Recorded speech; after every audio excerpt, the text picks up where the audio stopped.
Bonjour Emerson et bienvenue sur BlockX.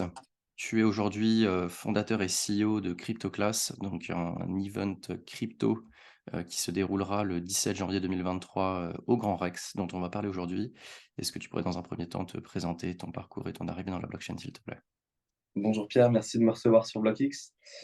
Pour faire simple, moi je suis rentré dans la blockchain début 2020 suite à un parcours dans le trading où j'ai découvert les cryptoactifs et en creusant un peu sur tout ce qui est la partie technique, je me suis intéressé donc à la blockchain et voilà comment je suis rentré dans cet écosystème. Qu'est-ce qui t'a poussé à, entre voilà, la théorie, ce que tu as entendu, l'investissement, qu'est-ce qui t'a poussé à basculer sur de l'événementiel du coup? Sur de l'événementiel, alors pour faire simple, CryptoClass, c'est dans l'objectif, enfin, c'est un événement qui a pour objectif de démocratiser la crypto, qui a pour objectif de répondre aux questions de qu'est-ce que c'est, comment ça marche et qu'est-ce qu'on peut faire avec les cryptos.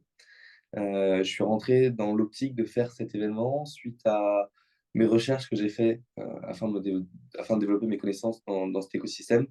Et du coup, pour faire simple, suite à mes recherches dans les cryptos, j'ai découvert un gros manque de réponses sur toute la partie apprentissage dans l'écosystème. Et pour les sociétés, j'ai découvert un besoin primordial de connaître et d'apprendre sur cet écosystème pour l'utiliser dans leur société. Et donc voilà comment je suis rentré dans l'objectif de faire cette événement. OK, parce que là, du coup, c'est, Grand Rex, il y a quoi? Il y a 2 500 places? Ça peut accueillir 2 500 personnes? C'est ça, on peut accueillir jusqu'à 2500 personnes. Et tu vises, du particulier? Tu vises du business? Quelle est ta Pour faire clientèle ça, là-dessus? notre cible aujourd'hui, c'est principalement des entreprises qui souhaitent, encore une fois, apprendre cet écosystème pour l'utiliser. Après, on a toute une partie aussi de notre clientèle qui va être des investisseurs particuliers qui vont chercher soit des solutions à travers nos partenaires, soit une compréhension plus globale de l'écosystème. Et en dernière partie, on a tout ce qui sont les étudiants qui eux aussi cherchent à apprendre et à découvrir un peu cet écosystème pour voir si c'est quelque chose qui les intéresse et qu'ils souhaitent continuer à apprendre et approfondir pour leur futur. Yes, donc c'est grosse journée, hein, de 8 heures à 20 heures. Est-ce que tu peux, décrire et n'hésite pas à être exhaustif, le contenu, en fait, et les intervenants associés que, les gens qui iront, vont trouver? Alors, pour faire simple, l'événement, oui, se passe de 8 heures à 20 heures. Toute la matinée est plutôt destinée à tout ce qui va être la découverte des cryptoactifs. Donc, pourquoi ça a été créé, comment ça marche, quels sont les différents types d'investissements qui existent, ou encore comment est-ce qu'on peut faire pour aller plus loin et en apprendre plus sur les cryptoactifs. Toute la partie de l'après-midi, plutôt destinée à la compréhension de l'évolution de l'écosystème et de comment est-ce qu'il va évoluer dans le futur, avec notamment nouvelle réglementation, évolution des lois, ou comment est-ce que les entreprises Web3, enfin, comment est-ce que les entreprises tradie peuvent utiliser le Web3 au sein de leur société, et ce genre de thématique plus poussée vers le futur et vers la compréhension de comment est-ce qu'on pourra dans le futur l'utiliser.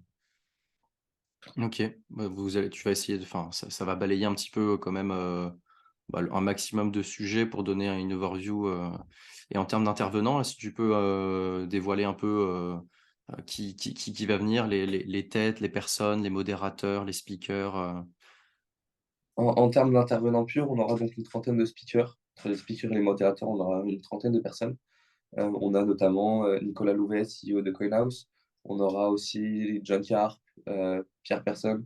Euh, donc on a en fait un peu de tous les milieux. On a aussi bien des avocats que des CEO de sociétés qui sont dans l'écosystème depuis longtemps. On a une diversité dans le panel qui permet d'avoir plusieurs angles de vue et qui devient très intéressante quand on les mélange et sur une même table ronde. yes. OK, très, très clair. Bah, pour toi qui est encore, j'allais dire assez jeune, c'est pas comme si j'étais non plus un, quelqu'un de quelqu'un de vieux, mais qui est voilà, en école, qu'est-ce qui t'a quels a été les enjeux, majeurs pour toi dans l'organisation de cet événement, assez conséquent quand même, pour 2 500 personnes à la grosse, avec une trentaine de speakers? Alors, pour l'école, il y a proprement l'école aujourd'hui, il n'y a pas de lien propre entre l'école et l'événement. même si évidemment je suis dans une école qui est assez permissive et qui me soutient dans la création de cet événement, en justifiant notamment, tout ce qui est la côté absence, tout ce qui est le côté du fait que je puisse pas être présent pour des raisons professionnelles.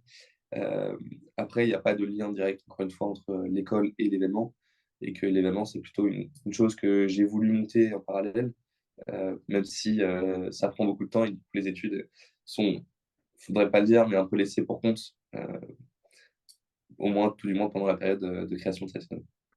Yes, mais du coup, c'était ma question était plutôt sur l'événement en lui-même. Voilà, dans le monde de l'événementiel, quels ont été les enjeux, les difficultés, les challenges? Est-ce que ça a été vraiment d'aller chercher des speakers? Est-ce que, ça a été dans, l'organisation de trouver le lieu dans Paris?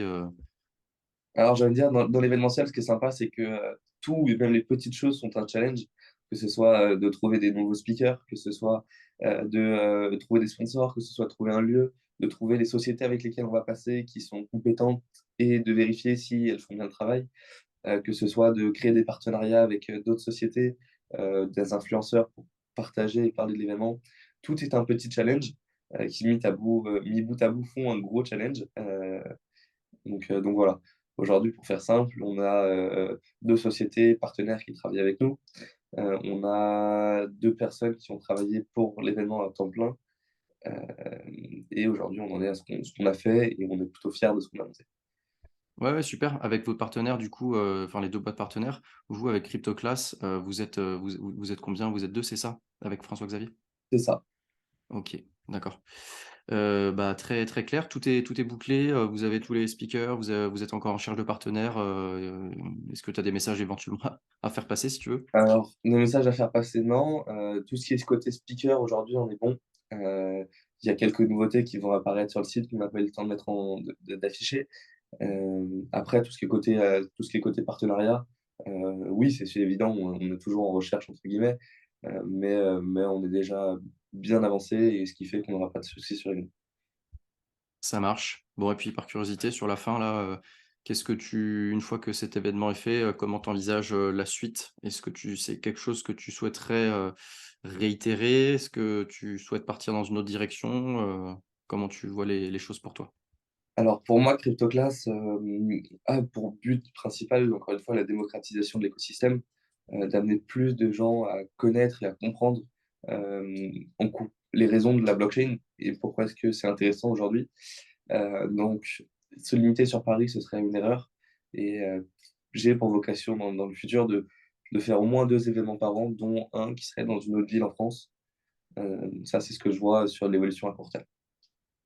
Yes. Et puis, dernière petite question que j'aime bien poser, en général, sur la chaîne, c'est ta vision un petit peu, l'apport le champ est large, hein. C'est, ta vision des enjeux majeurs, blockchain, crypto, Web3. Est-ce qu'il y a des choses qui t'intéressent plus particulièrement que d'autres? Est-ce qu'il y a des technos qui t'intéressent plus que d'autres, sur les 2 3 prochaines années? Alors sur les 2 3 prochaines années, je sais pas où on sera dans 2 ans. Évidemment, ça passe tellement vite et tout bouge tellement vite dans cet écosystème que c'est compliqué d'en parler. Heu, Après moi, tout ce qui est le côté NFT, j'aime beaucoup. La preuve de détention d'un objet numérique, c'est quelque chose qui est pour moi très, très intéressante, et j'ai hâte de voir comment ce point-là va se développer dans le futur, en souhaitant tout ce qui est le côté scam, où beaucoup de personnes ont eu des problèmes, sur les dernières années et voir vraiment dans le fond comment est-ce que ça va se développer. Ça marche. OK, super, bah, on va arriver sur la fin d'interview, Emerson. Je te remercie pour ton temps et bon courage du coup pour cet événement qui arrive dans quasiment un mois, hein, le 17 janvier 2023. Donc, bon courage. Merci Pierre.